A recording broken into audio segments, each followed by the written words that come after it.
Hi, this is Navina from CSCA section. Today we are discussing about finite source models. A single station queuing system consists of queuing buffers of finite or infinite size and one or more identical servers.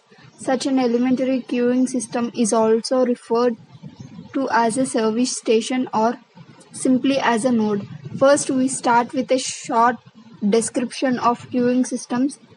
See, for example, 7, 10, 18, 23, 46.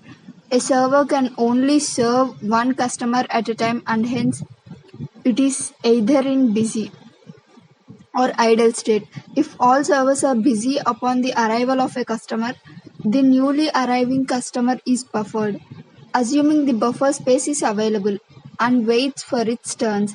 When the customer currently is service departs, one of the waiting customer is selected for the service according to a queuing or scheduling discipline. An elementary queuing system is further described by an arrival process, which can be characterized by its sequence of inter-arrival time random variables such as A1, A2, and so on.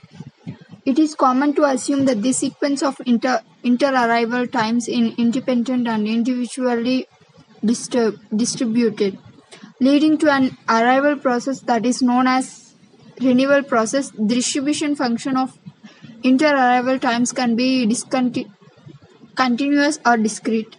A finite source queuing model, sometimes called the finite population, machine interface, or machine repair model, which has often been used in analyzing time-sharing systems and multi-program computer systems, is investigated. The model studied here has two service totems: a processor, single server, and infinite server, and a finite number of customers or jobs that have a distinct service rate at the processor. The model is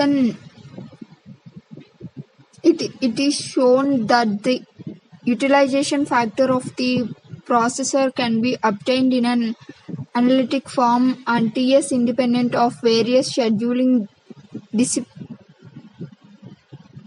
employed at the processor, such as FCFS, processor sharing, preemptive, resume, and non-preemptive priority dispense.